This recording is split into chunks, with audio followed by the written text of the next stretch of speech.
Hello, and welcome to the Indie Ocean and the experimental video co-commentary project with this inaugural episode with Chris Zukowski, the creator of City Tuesday from the Indie Games Uprising. Say hello, Chris. Hello. How's it going? Okay, so this was one of the games from the Uprising that caught my attention early on because it's pretty unusual, I think it's fair to say. And that will all become apparent as we go... Oh, hello, Indie Gamer Chick. I forgot she popped online. She's like our third guest. So where did all this come from, as sort of an introduction? All right. Where did City Tuesday come from? I actually saw it after going to GDC. I was on a train going back to the airport, and I saw this icon for these poor people escaping a train, and they were that common sign that you see in every transportation, mass transportation, like on subways or in airplanes, where you see these little stick figures and they tell you where to go and where not to go. I saw that and I thought, I want to make a game. And so the whole kind of thesis for this game, I really wanted to create one for the imagery of the 21st century and what our kind of visual style is and how we communicate in the 21st century. So that's kind of the baseline underlying of this whole game. Okay. So the style is pretty central to the whole thing then. I noticed in the background through all of this, there's some surprisingly ornate architecture. Particularly on that first screen, there's something that looks like a city hall or something in the background. Yeah, it's modeled after the Beaux Arts style that is commonly used for train stations. All the train stations were pretty much built in the 19th century, and so that's kind of how we kind of build train stations, specifically modeled after the one in New York City, Grand Central Station. Okay. So, we've kind of started getting into the game at this point, and we're starting to be introduced to what's actually going on, the whole bomb defusal thing. And one thing I did want to ask you about is these sort of little X prompts that pop up all over the place, where you can just get sort of snippets of information about things. What's that about? What made you decide to include all that? Well, I mean, we see some of it here on this museum display. Yeah, what happens is, this is what everybody calls a tutorial area. And I thought, what better parallel to tutorial than a natural history museum? Because natural history museums are where you are like the tutorial for our natural world. So I kind of created this parallel between those two. And these X's kind of give you that information because I fucking love museums. I don't know what it is. I'll read pretty much 90% of all those little placards that they have. And so I wanted to kind of create those little placards as sort of the items that you see and everything. So there was a neat parallel there, and I thought, hey, this is a great way of doing it. I wanted to create a little placard for each one of these mummies and maybe describe what each mummy is, but it didn't happen. But and that's part of the other side of why the people have these placards. Some people say, oh, he's mind reading, he's a mind reader, or he could travel in time and read minds. But again, back to that 21st century thing, there's this weird ability that we have to know a lot about random people we've never met. Like, I know stuff about you. You live in England, your last name, you review video games. I mean, weird stuff that I know a lot about people I've never met, like that I shouldn't know. And I'm not even a stalker or anything. It just happens.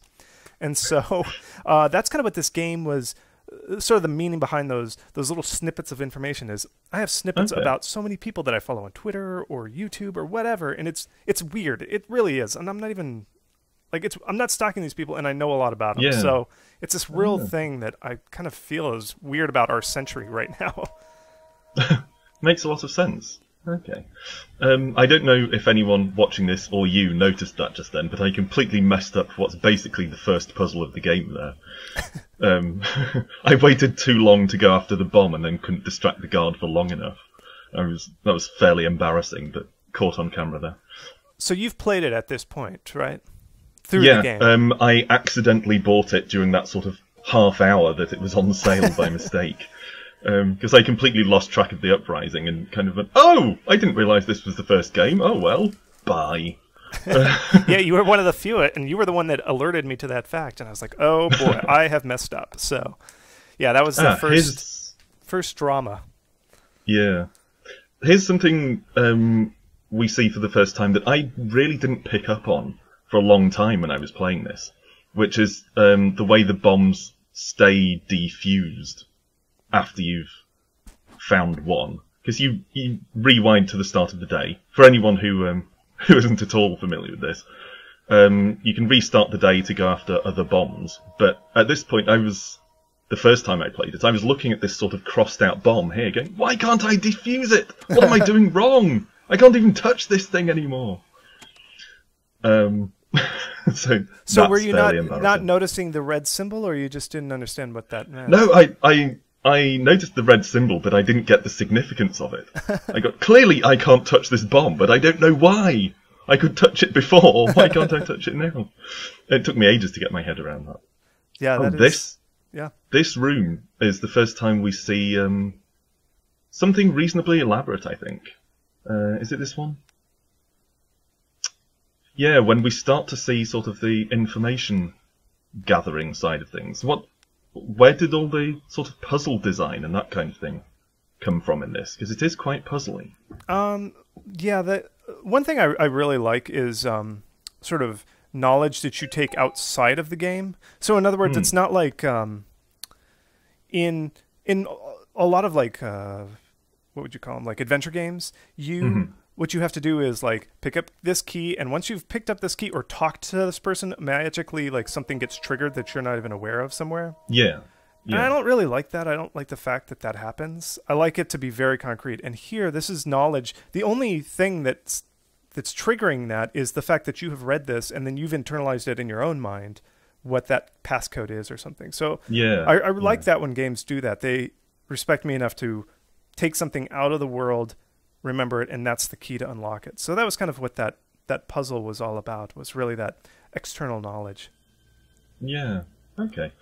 I was curious too about, there's the building I mentioned earlier for anyone who missed it. Yeah, I do like the design of that building. Look up the Grand Central's terminal, New York City, like Google image search, and it's kind of like a visual pun. I kind of like refigured it as if it was drawn by standardized graphics. Oh, okay. So you're looking at the map there. Did you see that? That's another part of this visual style is it's mass transportation. That's a common time when all these stick figures and stuff are used, and I really like that visual style of. I love subways. I just love them. If I'm going on a trip, I just take pictures of subways all the time, and so that's what I really base this map on, because it really is about wayfinding and how you navigate a space, and that's commonly the similar thing that happens when where you see this art style. Yeah, okay. I haven't been on mass transport in the United States or the North American continent, but that map immediately reminded me of the London Underground. I assume maps are pretty similar for that sort of thing all over the place. Yeah, the actual that was modeled exactly after the London Underground, and it's the man who created it is named Harry Beck. And if you notice, the financial center is called Beck Financial Center. So I named it after a very famous graphic designer who used that style and created that very iconic London Underground. So it was quite a turning point in wayfinding. It was developed in the 1930s and totally revolutionized how we draw maps. It's a really interesting thing to look up. Wow, you really do like your subways. I'm telling you, people think I'm a terrorist because I take so many pictures of the way the subways work. So. Oh, now this particular room, I was in two minds about whether to record this one or not. Simply because this had me banging my head against the wall in frustration for quite a long time. It's quite embarrassing. I actually had to do almost all of the third area and come back to this because I couldn't work it out. So is this video of your very first time playing this area? No. You're faking originally, it at this point. Yeah. I hadn't played it again since the first time, so I'd forgotten parts of it. But I was taking my time sort of moseying through this time. The original idea behind this project was to record my very first time playing, but it didn't work out that way. Oh... The end of the world is coming. So as a matter of interest, you've mentioned that the whole idea originally came from this sort of visual design. How did you get from that to this sort of time manipulation terrorist gameplay dynamic? So the idea of standard design and standard graphics and infographics, which are another thing going back to the 21st century art style, is it's all about portraying information. It's taking complicated ideas and making them very simple. For instance, like how much national debt does the U.S. have? All that kind of stuff. And it's taking complicated stuff with lots of details and information and making it simple. And I kind of wanted to recreate that same sort of feeling with this, where it's you have to take these puzzles that are time-based and lots of people and lots of information, and you have to boil it all down to get to the simple answer. And so that's kind of what the puzzle aspect of it was based on, and why I kind of use this style and the puzzles to try and mirror that sort of style. Okay. And we start to see here for the first time, I think, with this particular terrorist and his reluctance to plant the bomb until no one's around. One of my favourite features of this game, actually, and it's just a little thing. Okay, we skipped ahead to Beck Financial Centre here. But it's just a little thing, but throughout the game, I really enjoyed the way you get these snippets of the thought process of each of the bombers. That gives you just a little hint. Like, that was what tipped me off about that particular puzzle after I'd been wrestling with it for ages. There's this snippet of everyone has to be out of the way before I'll plant the bomb. And I just like that attention to detail in this. Oh, that's good. So, congratulations on that. Thank you. But here we come into this actual sort of wide open area rather than a series of enclosed rooms as before. And I thought this was where the game really started to come into its own. Yes, this was actually my original concept, was this big open world in which you have to explore. And I actually started this game, I don't know if you've ever played the Atari Pitfall. Oh, yeah. That's like my favorite Atari game in the world, and I love that. And I wanted the whole game to be Atari. Like that, because it's actually 256 screens all around. And I was going to say, that's going to be it. I'm going to model that entirely. Exactly. It's going to be 256 screens all around, and you have to locate bombs. And it's so big. And I'd have to, if I wanted to make anything with theming, see, they basically randomly generated their content. But I wanted more personality. And to make personality for 256 screens, it would take my lifetime. So I said, this is actually my first game. So I was like, I want to get one out. It's going to be simple, and I want to do it. And that's when I realized this isn't working. And I wanted it to be open world, but the problem is that you don't realize it. And whenever you play a game like Skyrim or big open world games, they always start you out in a dungeon, and it's very linear. And if you think, oh man, why do they do that? This is an open world. They should just let me play. If you play test that and actually try that in the real world, people get lost. They hate your game. And this is such a small game, and my first time playing or making one, and I don't have a name, nobody's going to stick with it. It's going to be, people are just going to be like, oh, this stupid kid with his boring game. But so I have to concentrate it and really make it very tight. And that's what that first kind of lockdown, first set of puzzles are, to teach you that stuff without letting you go free reign. And now you've kind of got it. So now I can get you out of the dungeon and you can explore the world. So that's kind of why it occurs at the end. But this was the original kernel of the idea as an entirely open world.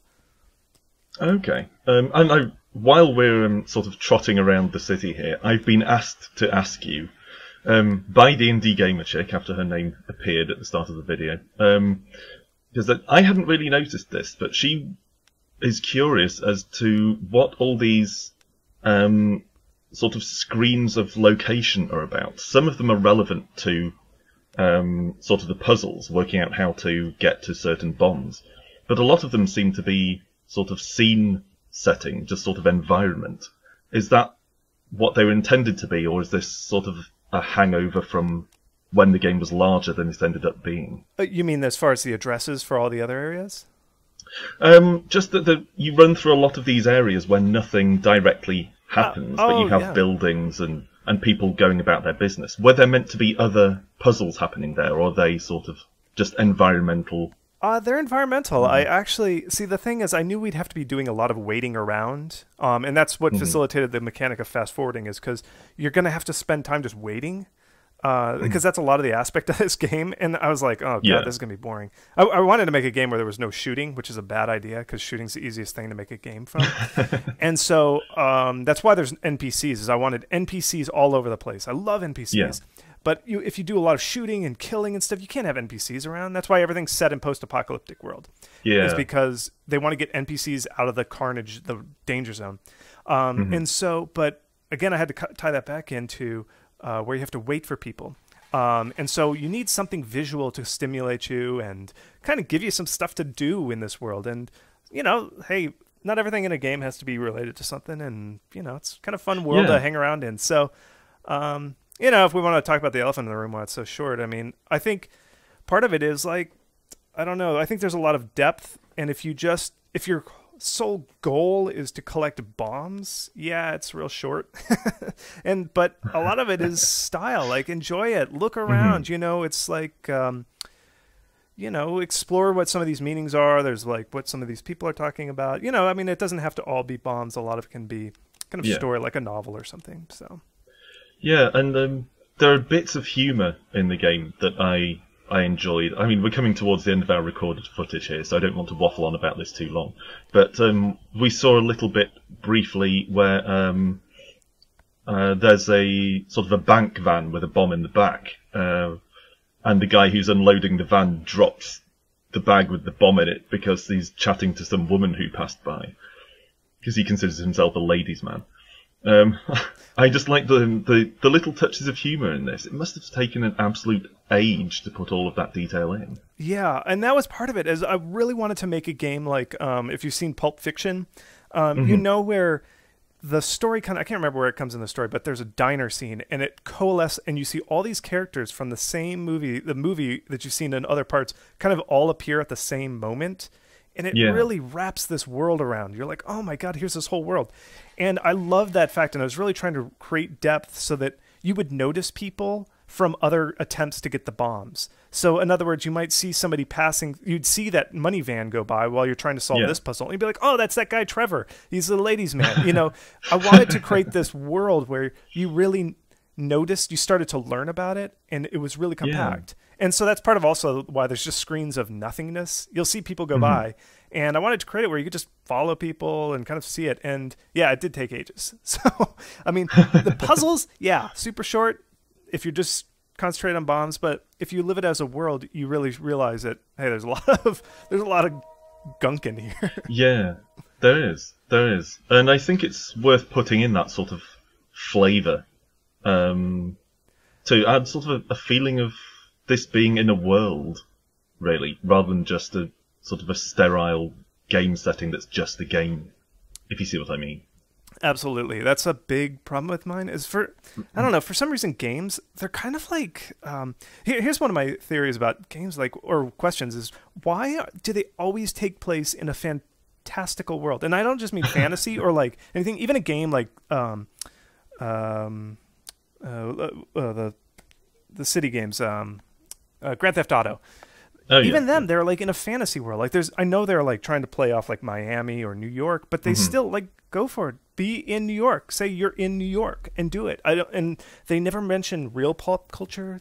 They satirize it, and they're considered the most real games. I don't know why games, even mainstream AAA indie, nobody ever has anything like pop culture or like current movies. Like if you watch a movie, any movie, like it could be a romantic comedy or anything, they take place in a real world with real food, and you know, it's like it absolutely lives in a place. Like they'll mention like, hey, Jodie Foster or you know, something, but there's a reality to our world. But for some reason video games always take place in such a weird, random, off the world place. I don't know why. I don't know why games are so separate from our day-to-day life. I don't know why, but so that's part of what this game is trying to be too.